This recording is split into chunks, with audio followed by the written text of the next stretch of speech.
اليوم عندنا champion dans le studio, c'est champion du monde du World Rally Raid Championship, 2 fois champion du rallye du Maroc, 2 fois champion du Maroc motocross catégorie Rennes MX1 et 3 fois champion tabarakallah, du Maroc en course de sable et cross-country. Si tu viens avec un ego comme ça, tu Karma.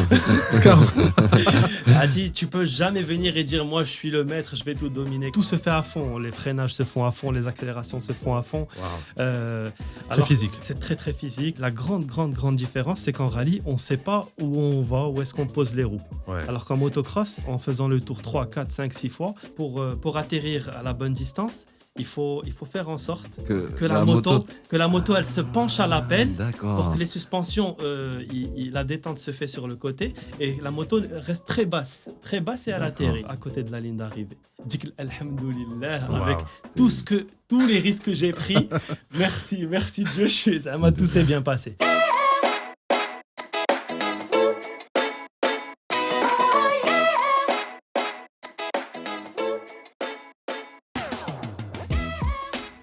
سيداتي سادتي مرحبا بكم في حلقه جديده ديال بودكاست AWF اصدقاء فاميلا. جيسبر que vous vous portez bien. اليوم ça va être un épisode ديال les championnats, un épisode ديال success stories تبارك الله.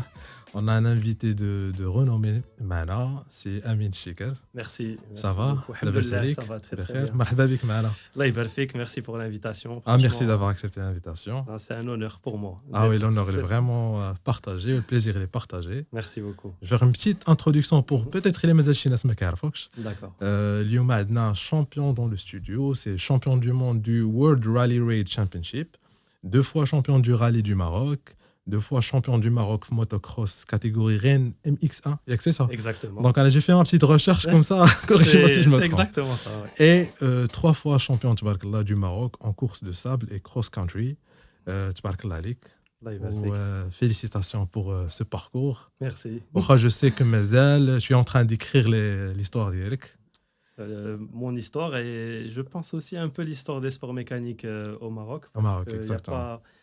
Il n'y a malheureusement pas beaucoup de gens qui s'intéressent. Ouais, justement, l'une des questions que j'ai dit, c'est en majuscule, unique. Parce que on n'a pas eu l'habitude d'avoir des champions, voire même des athlètes de motocross, du sport moto, dans le Maghreb. Du coup, tu as un vent qui va rafraîchir. بحال ديك الظاهرة ديال مهدي بناني avec les courses automobiles. Il y a Amine Chikar les courses moto. Donc, qu'est-ce que ça fait pour toi d'être le représentant du Maroc, sachant que tu gagnes? Il y a des représentants, mais tu gagnes aussi. Donc, ouais. Exactement. Il y a beaucoup de pays, juste les gens sont fiers déjà d'avoir quelqu'un qui représente le pays dans la course, etc. Mais gagner encore, c'est un bah niveau, oui, c'est ça. C'est un niveau au-dessus. Pour moi, sincèrement, c'est bien sûr une fierté, ça c'est sûr. Ouais. Mais c'est aussi une responsabilité. Ouais. Parce que je vous assure, les centaines de messages que je reçois, surtout sur Instagram, c'est en général des jeunes ça se voit qu'ils sont doués parce qu'ils font des cabrages, des choses comme ça devant la maison, mais qui me disent nous aussi on veut faire ça, nous aussi on veut faire des compétitions, nous aussi on aimerait faire du rallye dans le désert. Et j'ai toujours senti une forte responsabilité parce que les jeunes, je peux ne pas répondre, les laisser entre guillemets tomber. Exactement. Je peux leur dire écoutez les gars, voilà, vous pouvez commencer par ça, vous pouvez trouver une moto pas trop chère sur ici, vous pouvez commencer ça, ensuite vous allez faire des courses et vous allez chercher des sponsors. Pourquoi c'est une responsabilité? Parce que quand on voit les problèmes de sécurité routière, moi je me sens quelque part responsable. Donc je me dis si je peux orienter les jeunes à qui j'ai donné un peu d'espoir, pour moi c'est la plus grande des satisfactions. C'est super. Déjà le fait de les astuces les كتعطيهم ils valent gérer de l'or. Ça a pris des années d'expérience et tout ça. C'est vrai. Ouais. C'est vrai. Et bon, moi j'ai eu la chance et aussi la malchance d'avoir des parents qui n'aimaient pas la moto, qui avaient très peur et qui m'ont mis au jet ski pour éviter de me mettre à la moto. Mais voilà, c'était une passion tellement forte depuis mon plus jeune âge que j'ai tellement persévéré à leur dire non, je veux faire de la moto, que le seul moyen qu'ils ont trouvé, c'est de me mettre dans de la moto, on va dire un peu entre guillemets sportive, avec, dans un cadre sécurisé, avec un casque, etc.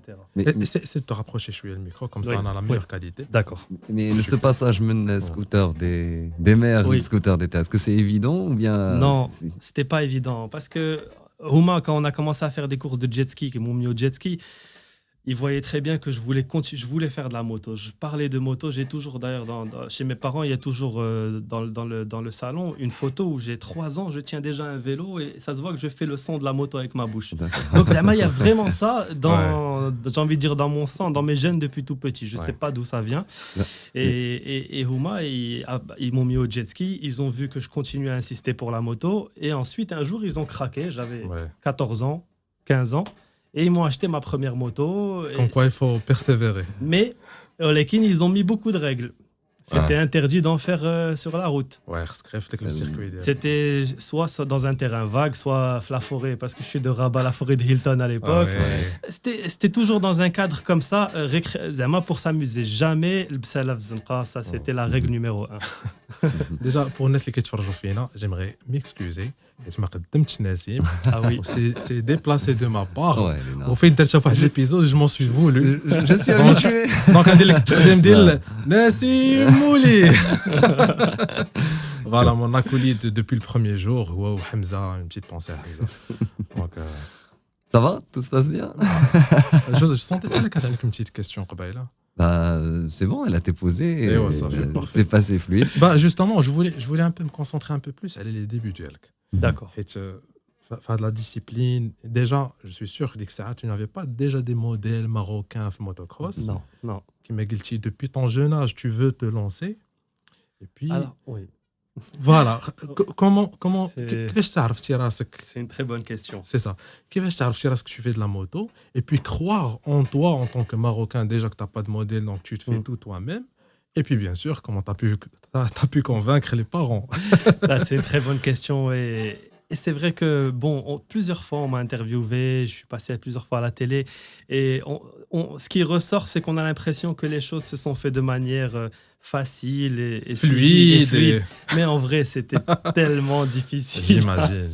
Il y a eu tellement de résistance familiale et aussi avec moi-même parce que je me suis retrouvé sincèrement dans des situations vraiment difficiles. Parfois dans le désert, tout seul, avec pas assez d'eau, où là, la moto qui ne veut pas redémarrer et je sais qu'il n'y a rien à perte de vue. Donc des moments où il fallait vraiment être solide. Il y a des parents qui te font je sais que ça pourra vous faire peur. Mais voilà, il faut dire la vérité, il faut dire les choses, c'est comme ça. Mais tu as pu persévérer, ou j'imagine que les parents, ils étaient madorés. On les comprend, c'est normal. Tu vois ton petit. Bien sûr. Moi actuellement, j'ai un petit garçon. Et voilà, je vois qu'il s'intéresse beaucoup au football. Et je l'encourage à aller dans la direction du football.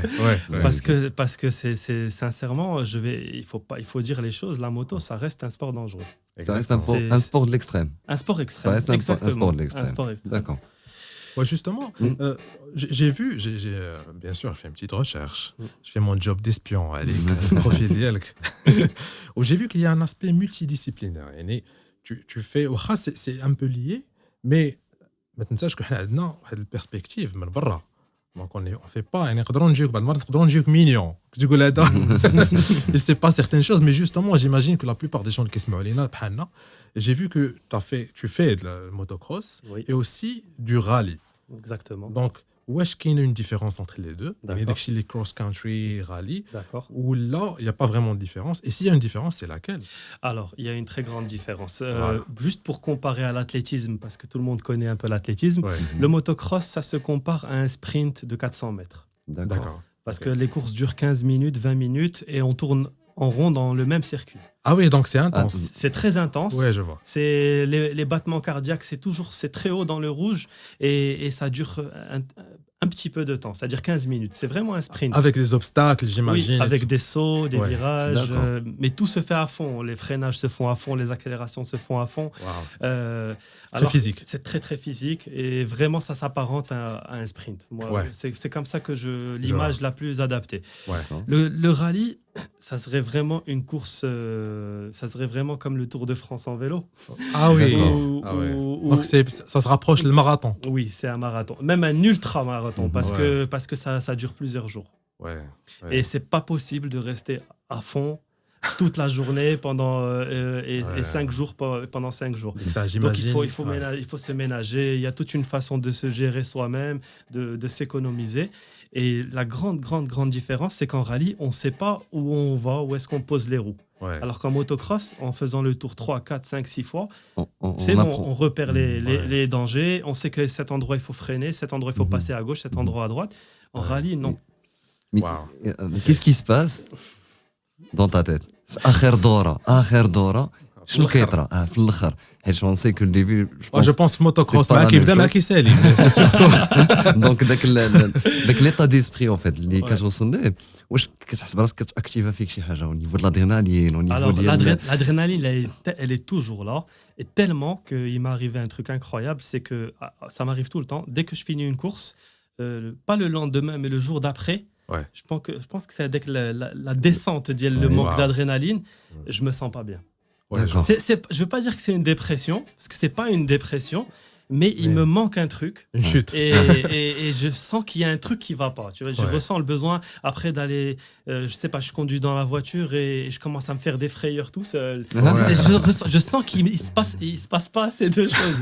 Mais ça, en fait, ce que j'en avais parlé avec un ami qui est médecin, il m'a dit c'est juste le niveau d'adrénaline. Tu es habitué à un niveau tellement élevé que quand tu reviens à la normale, le corps il se demande qu'est-ce qui se passe. En fait, la nature, elle est bien faite. Le corps, il a besoin d'établir un équilibre. Donc, tu étais trop dans le haut pendant une longue durée. Voilà. Donc, à un moment donné, plus. Mais le haut devient la norme. Ouais. Exactement. Ouais. C'est ça, c'est ça qui est fou. Mais ce qui se passe pour répondre à ta question, à chaque fois que je suis, en général, je sais que c'est la ligne d'arrivée qui me reste pas beaucoup. Ouais. Ça fait des jours que je souffre et que je suis à fond et que je prends des risques. À chaque fois, j'ai le sentiment de gratitude et d'Diel, alhamdoulilah. Ouais. C'est un sentiment qui est très fort. Je pense que le sentiment de gratitude le plus fort que j'ai ressenti dans ma vie, c'était toujours à côté de la ligne d'arrivée. Dik alhamdoulilah, avec tous les risques que j'ai pris.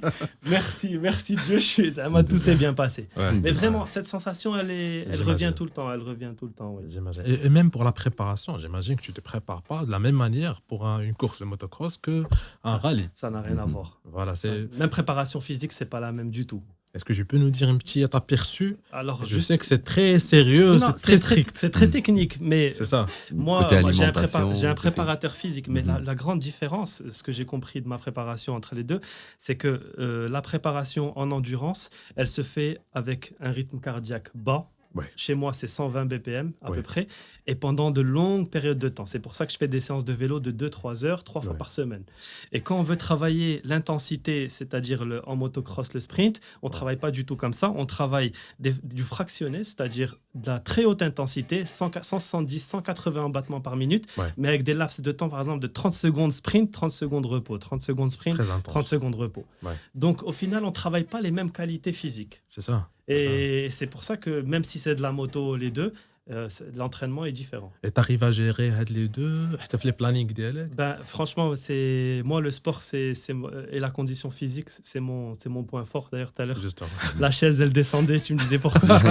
Je pèse 94 kilos et ça ne se voit pas, mais c'est parce que vraiment, alhamdoulilah, je pense que le physique, c'est aussi mon atout. J'ai toujours bien travaillé ça et j'ai toujours été très bien accompagné. D'accord. Juste côté petite question en fait technique, on va dire. Est-ce que on est, on va dire, obligé de connaître la mécanique pour être un biker, pour faire de la moto, ou bien il y a deux écoles. Juste avoir des connaissances, voilà. Est-ce que l'un va sans l'autre? Non, il y a deux écoles. Mais franchement, c'est une bonne question. Mais quand on voit les pilotes, les jeunes d'aujourd'hui qui performent aux États-Unis, etc., en général, on se rend compte qu'ils connaissent rien à la mécanique. D'accord. Pourquoi? Parce que le papa a toujours été là. Et le papa, ça a toujours tout fait. Parce que le papa, en général, il a fait lui-même Il faisait lui-même des courses de moto et il se débrouillait. Donc le papa a toujours tout fait, les enfants connaissent rien. Ouais. Mais en rallye, ce que je fais moi, il était obligé de le connaître. D'accord. Parce que Ouais. il peut t'arriver n'importe quoi, Ah, il n'y a n'importe personne où. pour t'aider. Et D'accord. n'importe où. D'accord. J'imagine quand tu es dans le haut niveau, que ce soit une Un voiture décal. ou une moto, Mhm. tu es obligé de savoir comment ça fonctionne pour que tu puisses l'optimiser. Alors ça Sauf dépend. l'utilisation. Sur une course de voiture, une course de motocross ou une course de Formule 1, je pense pas que Max Verstappen ou un pilote Ouais. a besoin forcément de tout comprendre dans sa voiture. Il y a vrai, certains aspects. Il doit, bien sûr, il doit connaître la majorité, il doit connaître ce qui est vraiment important. Ouais. Mais de là à dire aux ingénieurs, je pense qu'on doit desserrer de 2 clics ici parce que pour gagner dans le freinage, peut-être rentrer jusqu'à dans les détails comme ça, je suis pas sûr. Je le vois plus. Je suis pas sûr. Mais parce que c'est des sports où ça y est, une fois qu'il est dans la voiture, s'il a un problème, Il y a c'est toute une fini, il équipe. va pas sortir et réparer. Mais aussi, en fait, on voit aussi que c'est des sports, c'est la Formule 1 ou là, peut-être le MotoGP. Donc, c'est des équipes qui sont Ouais. des centaines de personnes. Tu es sûr que هذاك l'écrou اللي هضرتي عليه راه كاين une personne خاصة غير بداك. Ouais. C'est Mais vrai, ils ont carrément des ingénieurs, Ouais. c'est clair. Ouais. Mais j'imagine que c'est pas la même chose que les rallyes. On Non. sent que c'est, en fait, ça diminue le nombre qui sont autour de l'athlète. Exactement. Ouais. Alors, les équipes pro, vraiment en GP, les Grands Prix, Ouais. ils sont super bien accompagnés, ils ont des ingénieurs avec eux. Ouais. Mais dans tous les cas, tous les pilotes, ils connaissent bien leur moto. Ouais. Et d'ailleurs, ils ont tous des outils. On a vraiment une vraie trousse à outils parce qu'il faut savoir se débrouiller tout seul. Exactement. Il y a même une étape qui s'appelle l'étape marathon où il n'y a pas le soir, une fois qu'on finit l'étape, il n'y a pas de team d'assistance. Ah oui, donc tu Oui, es tu es livré à toi-même. livré à toi-même, à toi de gérer. Oui. Waouh, ok. Donc, ouais. Je trouve que c'est plus intéressant. Moi aussi, j'aime Ça- bien. Moi, voilà. j'ai toujours Le aimé, goût de l'aventure. J'ai toujours aimé ce Peut-être côté-là. c'est pour ça que tu as basculé pour le rallye, pour le cross-country, mais après, je fais des Les circuits fermés. C'est pas vraiment pour ça. C'est Ok, pour une raison ok. qui a rien à voir, mais c'est Ouais. un peu grâce au Covid. Ah oui. Le coronavirus. À chaque fois, on a un invité, quel que soit le domaine. Le Covid, elle a été stratégique. Ah hein. oui, ouais. Ouais. D'accord. Franchement, le Covid, pour moi, ça a été un tournant parce que, Waouh, ok. parce que j'étais en pause. Ouais. Tout était arrêté. Et tu pouvais t'entraîner au Khakak? Alhamdoulilah, oui. Alhamdoulilah. Je sais pas si on peut le dire à la radio. Mais je Si pense on que peut tu dire étais ici, isolé. Non, tu mais oui, j'ai pu aller dans le désert, m'entraîner. Ouais. J'ai pu renforcer mes lacunes en conditions physiques, faire beaucoup plus de D'accord. vélo. Parce qu'en fait, le vélo, je le fais chez moi, mais en réseau avec des gens dans le monde entier. D'accord. Non, C'est un c'est- truc qui est extraordinaire. C'est un truc à distance. Je sais pas si on peut dire le nom, mais c'est un truc qui est extraordinaire. C'est à distance. Ouais. Et c'est des gens dans le monde entier qui ont le même niveau que moi, qui D'accord. développent la même puissance en watts et la même FTP. Et on se réunit en fonction 6h, 7h du matin. Ça dépend ceux qui travaillent, ceux qui ne travaillent pas. Vous vous motivez, On j'imagine. se motive, on s'envoie des C'est messages parfait. la veille, on se dit on va se voir, tata. Et on Ouais. part pour 1 heure, 2 heures, 3 heures de vélo. Waouh. Ou bien on prend un col parce que c'est des cols en Ouais. France. Ouais. On se dit on va monter le col Ouais. demain, etc. Magnifique. Donc à Sympa. n'importe quelle heure. Allah, j'adore. Magnifique. J'adore. Et le Covid, voilà, le Covid. Tu peux récupérer. Ouais, tu vois. Le Covid, ça m'a mis en pause et j'ai commencé à réfléchir. Je me suis dit, est-ce que je vais faire du motocross toute ma vie? Ouais. De toutes les manières, je n'arriverai jamais au niveau des gars qui ont commencé à l'âge de 7 ans et qui aujourd'hui sont aux États-Unis. Ouais. Je peux faire de bons résultats en Europe et tout, mais je vais jamais percer. Ouais. Et j'ai commencé à voyager dans le désert, à Merzouga, à Tata, à Zagora. Ouais, alhamdoulilah, Bladna, Comme on a quoi, des et- conditions naturelles qui C'est te ça. permettent. C'est exactement Mhm. ça. Surtout ça, Et c'est là où j'ai ouais. réalisé ce que tu es en train de dire. Ouais.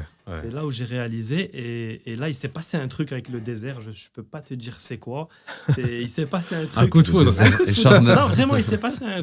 Je te promets, pour moi, le désert, je sais pas si c'est pour tout le monde, Ouais. mais ça, je pense que ça change quelqu'un, ça change l'être humain. Ouais. Il se passe Ouais. un truc. Ça.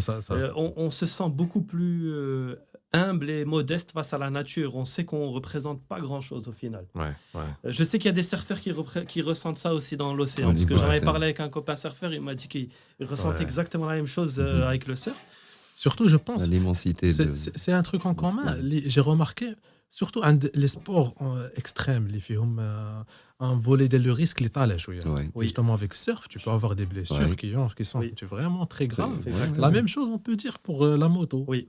Donc, comment tu gères le truc de le risque? Je pense que ça rend humble. Ok. C'est-à-dire, D'accord. si tu viens avec un ego comme ça, Karma. Karma.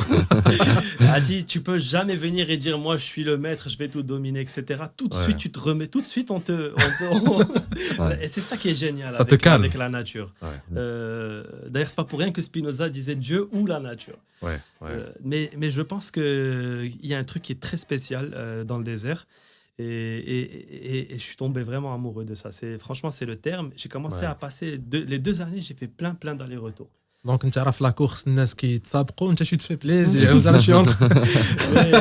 C'est peut-être pour ça. C'est peut-être que le succès que j'ai eu, au final, est-ce qu'il n'y a pas un lien qui s'est fait entre moi et la nature? Moi, je crois un petit peu à ce genre de choses. Et je veux dire, franchement, le Covid m'a permis de découvrir ça, en fait.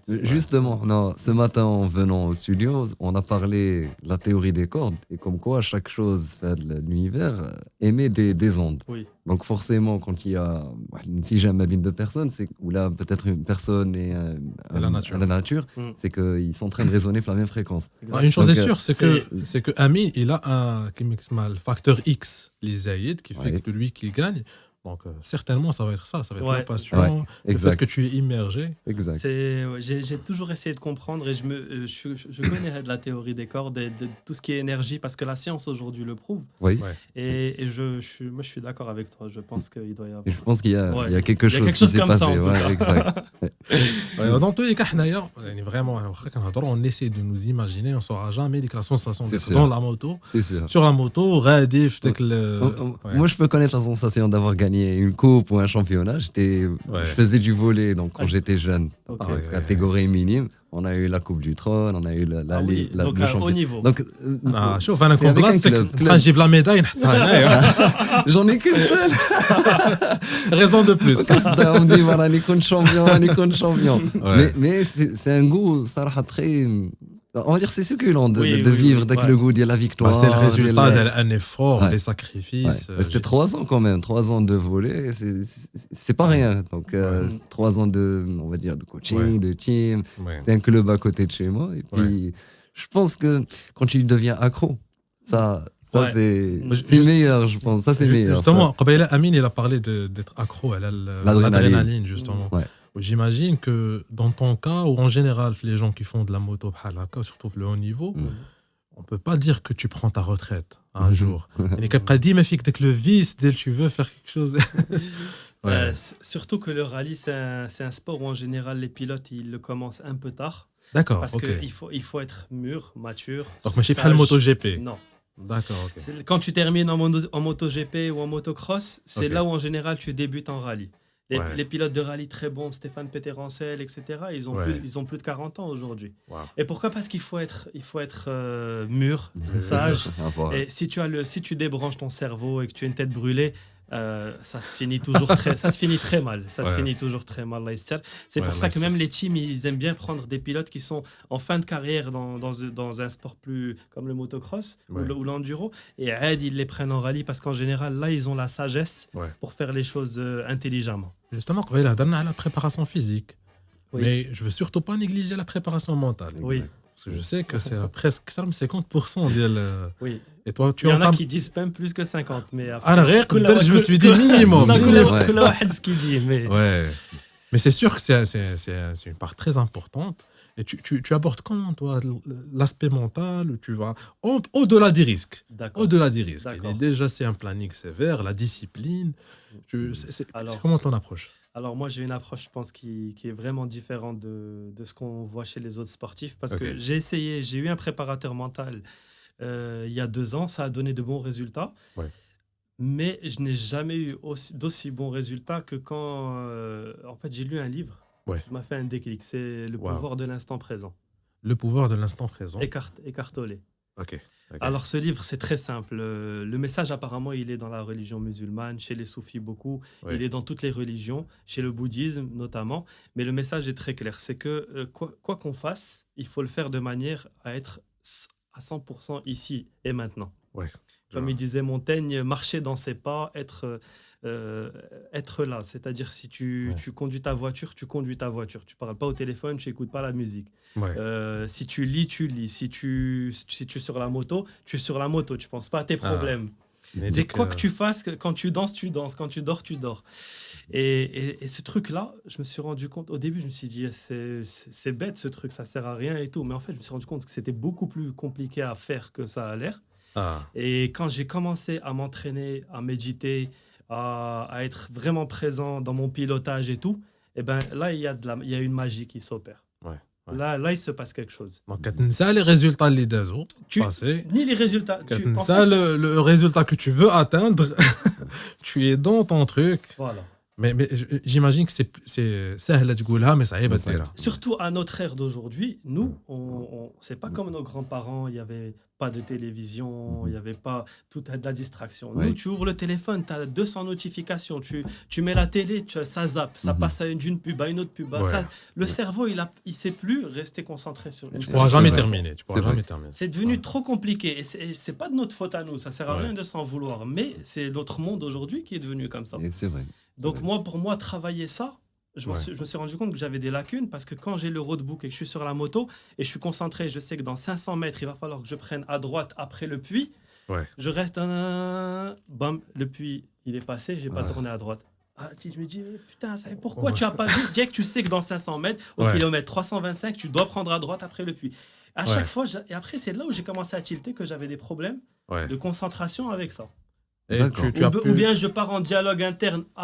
Est-ce que ce soir je vais rentrer? Est-ce que le pneu sera bien pour demain? Ou est-ce qu'il va falloir alors que je suis en train de conduire? Tu vois, et que ce qui se passe me demande 100% de ma concentration. Alors vraiment là, il s'est passé un truc. Et j'ai lu ce livre et j'ai commencé à méditer tous les jours. C'est un travail du cerveau. Finalement, le cerveau, c'est comme un muscle. C'est un travail du cerveau. J'ai commencé à le faire. C'était pas agréable. Et les résultats sur la moto, c'est devenu... Comme quoi, c'est faisable. Et je suis sûr, il y a plein de gens... Justement, dans la communauté du podcast, il y a plein de gens qui se font des messages, tu dis que j'ai des problèmes de concentration, ou qu'il est facilement qu'il a une excuse, qu'il dit que j'ai ADHD, j'ai OCD. Moi aussi, je pensais que j'avais ça. Mais en fait, non, je pense que c'est pas une excuse. Non, c'est pas une excuse. Je pense que c'est le monde d'aujourd'hui qui nous rend tous comme ça. C'est ça. Et tu fais que tu vois les symptômes de l'ADHD, par exemple, l'OCD, tu te dis, voilà, كل نادنا. Certes, qu'il y a des gens qui ont des états cliniques, et ils ont vraiment un accompagnement d'excès.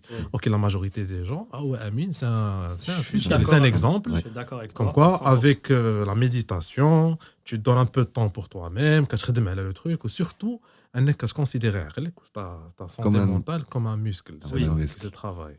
Et tu sais, pour ceux qui font leur prière, malheureusement, moi, je la fais pas, mais ceux qui font leur prière 5 fois par jour, s'ils la font bien, très concentrés dans leur prière 5 fois par jour, c'est la meilleure des méditations possibles. Comme quoi, comme tu as dit في البوك, des choses اللي déjà عندنا في الدين ديال الإسلام. Ou déjà c'est des petites choses. اللي يقدر الواحد يحقرهم, c'est des petites actions. Mais comme par exemple, الصلاة 5 مرات في النهار, tu trouves que c'est une méditation. Tu restes toujours à chaque fois que tu dois rafraîchir. Voilà. C'est ça. Voilà, c'est exactement ça. Et voilà, c'est là où je me dis il y a quand même quelque chose de magique dans notre culture, dans notre religion. On a des choses qui sont très belles, mais qui sont pas vraiment mises en avant. Ça inspire à appliquer la préparation que tu fais toi pour des courses. J'aurais jamais fait ça. Mais c'est vrai, j'aurais inspire. jamais pensé à tout ça si j'avais pas un objectif derrière. T'avais pas le choix. J'avais pas le choix parce que c'est soit je reste concentré, soit un jour ça va mal se passer. C'est ça. C'est aussi simple que ça. L'aspect de risque. Il y a beaucoup de risques. Beaucoup trop de risques pour commencer, pour se permettre à faire à penser à n'importe quoi, c'est pas possible. Ça se contrôle. Mais petite question hors du commun. Est-ce que tu te vois en train de travailler avec ton diplôme ou bien l'équivalent, par exemple dans un poste? Est-ce que tu te vois ou bien ça y est, tu te vois d'abord درتي لي بحال شي واحد astronaute il est parti à la lune ورجع من القمر رجع للارض وتقول لي سير خدم معايا il pourra jamais j'imagine. D'abord, j'ai connu le monde de l'entreprise, j'ai travaillé à Paris 1 an et demi, je suis rentré au Maroc, j'ai travaillé encore presque 2 ans. Et toujours dans le même domaine du médical, parce que ça me passionne un peu, j'aime bien ça, avec les sportifs et tout. Et là, aujourd'hui... C'est difficile, c'est très difficile. La vérité, ce qui me fait le plus peur, c'est de me dire je vais m'ennuyer. انا نحبسوا انا اول واحد نحبسوا لا fais surtout pas. Mais il y a quand même possibilité de trouver des choses passionnantes. Ouais, j'imagine déjà le fait que tu barkallah que tu le niveau d'hier, tu deviens un multiple champion. On imagine que tu as une expertise qui pourra servir pour le reste de tes années. C'est ça. Exactement. Ouais. Je me dis ça serait dommage de ranger tout ça et de se dire allez maintenant je recommence à travailler alors que je suis sûr que je peux vraiment aider des jeunes Marocains.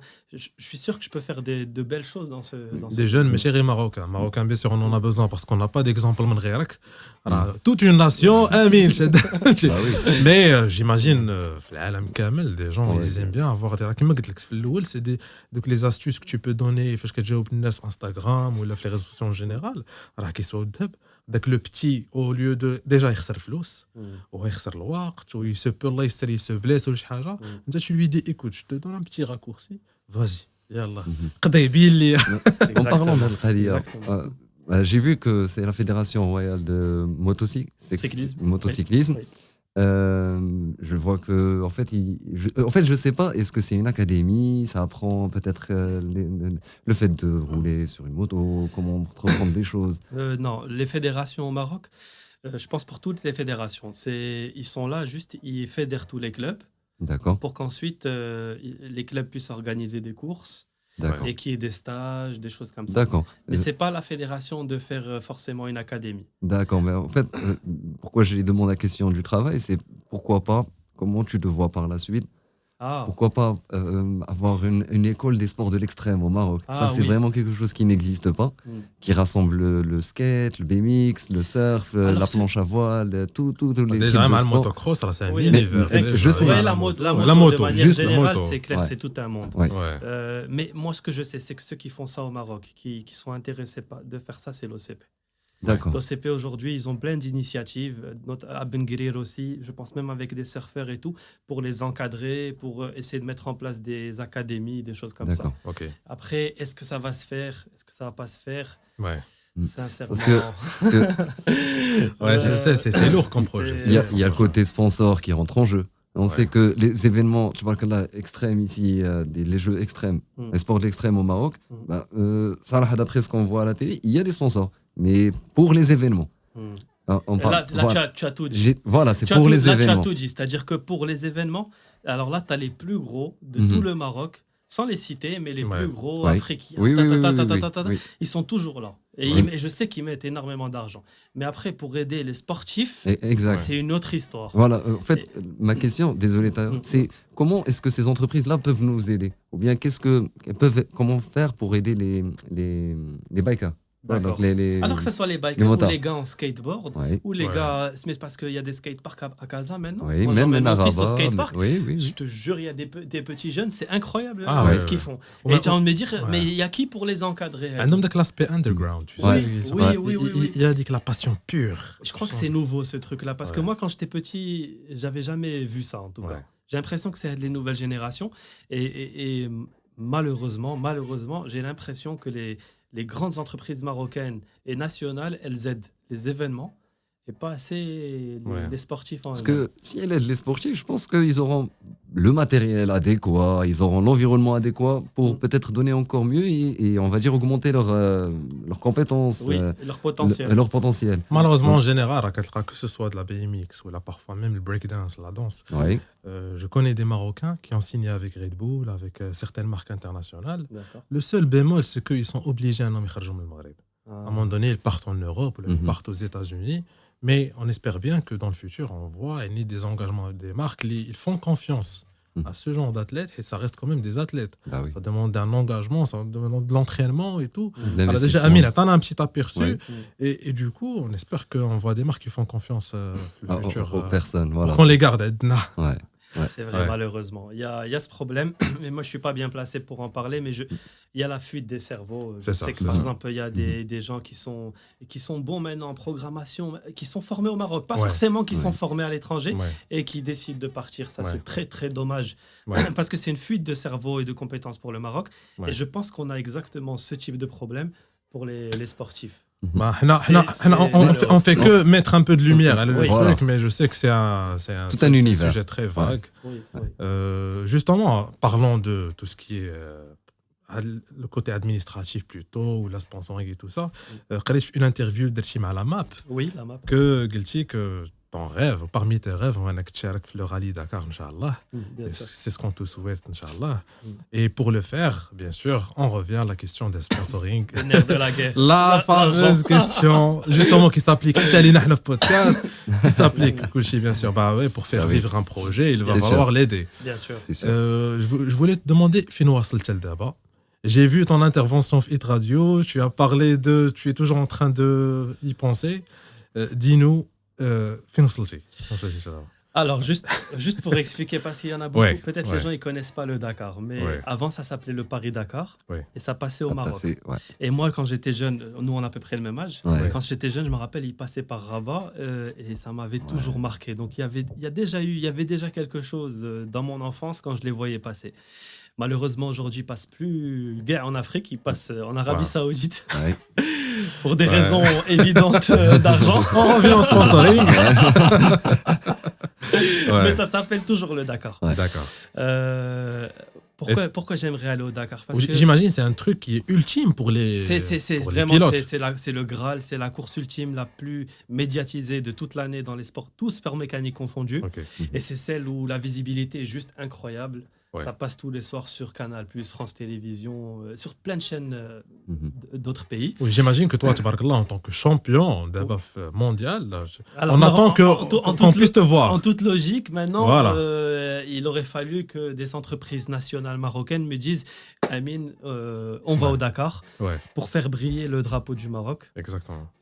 Parce qu'on n'a jamais eu de Marocain qui a fait un résultat extraordinaire. Donc, allez, prépare-toi, on y va l'année prochaine. Ou là, on y va les 3 prochaines années.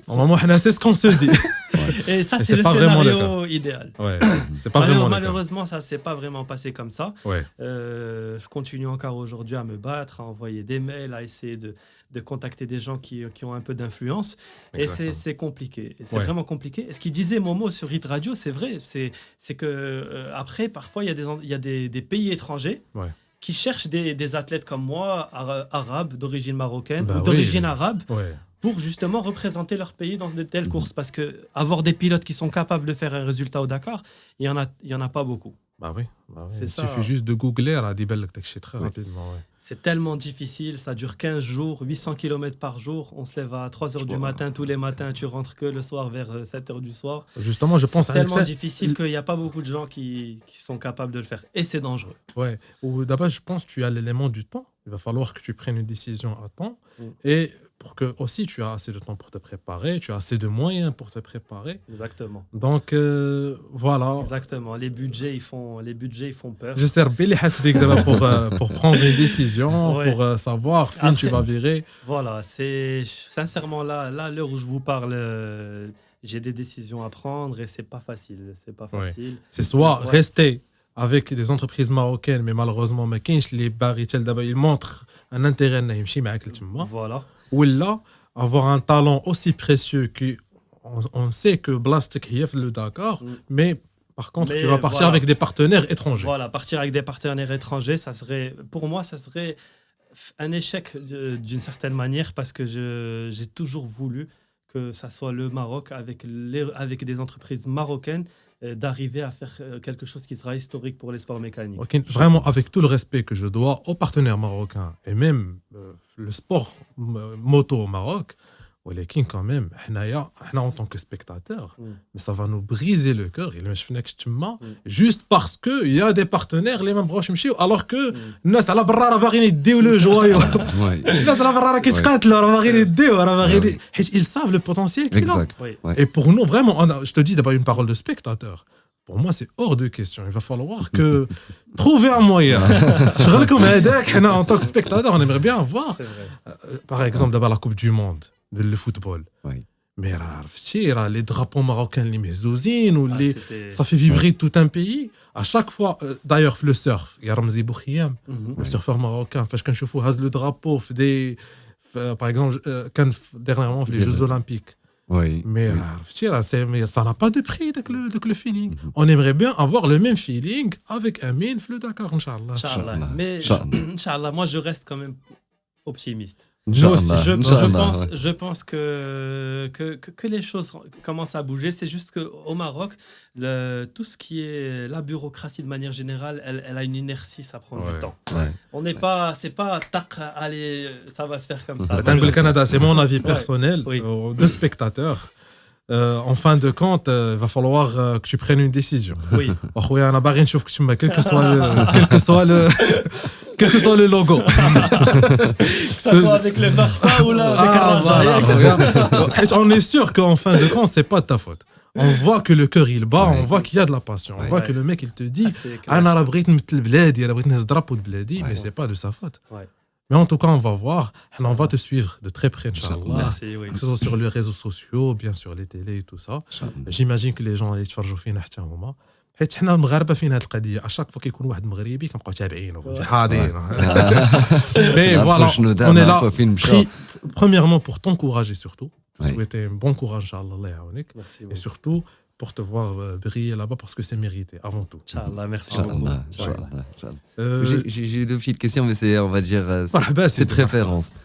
Quelle est ta moto préférée? Avec un préféré? Hati, je les aime toutes. Même les Harley Davidson, parce que y en a beaucoup. Il y en a ceux qui font de la moto très sport. Ils disent les Harley. Tu conduis pas vraiment avec les cale-pieds, tu la tiens pas avec les jambes, donc ils considèrent que c'est pas forcément. C'est un autre domaine. C'est des motards. C'est de la moto, mais d'un autre domaine.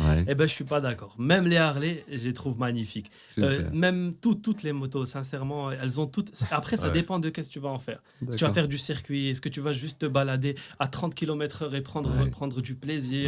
Il n'y a pas forcément besoin d'être tout le temps à fond. C'est clair. Donc, c'est difficile de répondre à la question. Quand tu es dans on va dire, au moment d'un saut, et que tu as le choix de faire une figurine, c'est quelle figurine les la plus. Tiens, je vais la faire celle-là. Je connais pas les noms, mais c'est une question de puriste. Un backflip. Ce qu'il faut montrer, s'il y a possibilité après de montrer, c'est le scrub. Je pourrais t'envoyer des photos de le scrub. Le scrub. C'est RUB. Ça veut dire, en anglais, ça veut dire le gommage. Et pourquoi ça s'appelle comme ça? Parce que pour gagner du temps, tu viens dans un saut le plus vite possible.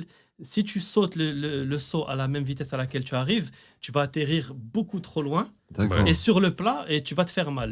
Donc pour atterrir à la bonne distance, il faut faire en sorte que la moto elle se penche à la pelle pour que les suspensions, la détente se fait sur le côté et la moto reste très basse et elle atterrit. Et c'est pour ça, donc c'est le saut le plus. Oui, c'est là où tu vois tous les pilotes, ils penchent la moto en l'air. En fait, c'est pas pour faire joli, c'est pour gagner du temps. D'accord. Super. انت صدقتي عطيتي غدا يطلع لي واحد ما تلاش هذاك ما تلاش faut se préparer. Justement, c'est très passionnant. Ou à voir, on se rend pas compte de les petits calculs, qui développent des détails et tout. Mais ce qui impressionne beaucoup les gens, c'est de voir les sauts. Mais en vrai, je vous le dis de Zama, en tant que pilote, dans les sauts, c'est la partie où je me repose. C'est là où je souffle et je relâche mes bras et tout, parce qu'il se passe rien. J'adore cette phrase. Dans les sauts, c'est là où je me repose. Parce que alors que pour les gens, ils pensent que dans les sauts, c'est là où c'est crispé. Alors c'est pas du tout. En fait, c'est logique. Justement, le boulot, il est fait. Tout se fait à l'appel en bas, tout se fait en bas. En l'air, tu n'as aucun contrôle sur la moto. C'est juste la conséquence de ce qui s'est passé avant. J'imagine que c'est très lent pour toi. C'est quelques secondes, mais pour toi, c'est très lent. Ouais, mais vraiment, c'est là où tu. En fait, c'est même pas je respire, je souffle. Parce que quand tu souffles, tu vides tes poumons. La réaction naturelle, c'est de remplir ses poumons avec de l'air frais. On a tendance à ne pas bien vider ses poumons. Et de pas bien respirer. Mais ça, c'est dans tous les sports un peu extrêmes. On respire pas bien. Il faut se forcer à bien respirer. Aussi le rythme cardiaque est élevé. Et il faut oxygéner le cerveau. Le cerveau, il faut faire monter l'oxygène. C'est magnifique. Justement, restons en fait les petites croquettes, petites questions. Est-ce que tu as un moment qui est inoubliable? Des courses. Alors, bizarrement, c'est le moment le plus inoubliable. C'était le premier rallye du Maroc où j'étais en catégorie entre guillemets amateur, pas en catégorie pro. D'accord. Et c'était, je pense, ma plus belle victoire. Parce qu'il y a même une larme qui est descendue. Parce que c'était mon premier rallye. Ça a été très difficile. J'ai eu plein de problèmes mécaniques. Et jusqu'au bout, et à la fin, je gagne. ça a été. J'imagine. Ouais. Dis-moi que les premières victoires, tu as un goût particulier. Les premières victoires, elles ont un goût que même si après tu fais quelque chose de beaucoup plus important, ça n'a pas le même goût. Une piste qui est préférée, un circuit peut-être. Alors moi, j'adore rouler dans le sable. Ouais. Je sais en général, quel que soit. Quel que soit le sable, c'est mon point fort. Et en rallye, il y a beaucoup de sable. Et dès qu'on rentre dans une partie avec des dunes ou du sable, je sais que là, je vais نعطي قتلة. Tu vois le Nadal de la moto. Mais vraiment, j'ai un truc avec le sable. D'accord. Je sais pas pourquoi, pourtant, beaucoup de pilotes n'aiment pas rouler dans le sable parce que c'est beaucoup plus technique, c'est plus dur. Peut-être c'est imprévisible aussi. Oui, il faut accepter que la moto, elle fait sa trace. Tu peux pas la diriger à 200%. Il faut la laisser travailler en dessous de soi. En harmonie avec le sable. Et il y a une espèce de danse qui se fait, il y a quelque chose qui se fait. Et moi, j'adore le sable. Ouais, c'est super. Amine, vraiment, c'était. Tu nous as chargé en passion. Wallah, tu nous as chargé d'abord, on a drifté le panneau. C'est un plaisir d'échanger avec toi. Vraiment un grand plaisir. Wallah, là, pour nous, la rencontre Max, c'est que le début de Nzid et t'encourager. Et on invite tous les gens qui sont que ce soit sur Spotify. D'ailleurs, d'abord, on a la vidéo sur Spotify. Donc, YouTube aussi. N'hésitez surtout pas à donner un maximum de force à Amine et en général aux champions marocains qui nous représentent partout dans le monde. Et puis, on te souhaite que bonne chance, Inch'Allah. Allah ya'aunek. Allah yawfqak. Je sais que tu as des décisions كبار. Mais sache que الناس اللي نيشهم زوينه ما كيخيبوش. Donc exactement, c'est ce que ma mère me dit tout le temps. Exactement. Bah هذه هي الهضره المهمه في هادشي كامل. Exactement, je suis d'accord. On finit toujours avec la carte blanche. Tu as un petit moment dialecte sans question si tu veux passer un message, si tu veux un moment promotionnel, c'est à toi, c'est bien qu'au la caméra, c'est à toi de alors si les gens qui nous écoutent s'ils veulent m'aider, il suffit de s'abonner à mon compte Instagram. Exactement. J'ai une page Facebook aussi. OK, parfait. Et j'ai aussi un site web. Une chaîne YouTube. Alors la chaîne YouTube, je reposte ce qui a été diffusé à la télé. Oui, mais on a le site, comme ça que je bouffe le chat. D'accord, oui. C'est Amine, c'est Smich. Alors c'est Amine Echiger. aminechiger.com. AMINEECHIGER. Parfait. Ou c'est justement Smich sur Instagram et sur Facebook. C'est exactement, c'est toujours le même nom. Et voilà, si vous pouvez me suivre, liker, c'est comme ça que les sponsors voient qu'il y a du monde avec moi. Exactement. Et moi, ça m'aiderait beaucoup. C'est parfait, c'est parfait. L'invitation, elle est envoyée. Je te souhaite que le meilleur, Inch'Allah. Merci beaucoup d'avoir accepté l'invitation. C'était vraiment un pur plaisir. Merci. Si Adna, comme avez l'histoire, déjà merci pour vos messages sur Instagram et TikTok. Ça fait vraiment énormément plaisir. On vous dit dans 2 semaines, Inch'Allah, dans un autre épisode, Inch'Allah, pourquoi pas avec un autre invité. Et bien sûr, n'oubliez pas que cet épisode vous est présenté grâce à notre collaboration avec notre cher partenaire Telkel. Et on vous dit à la prochaine, Inch'Allah. Tchallah, faraskom et salam alaikum. Bye bye. Bye bye.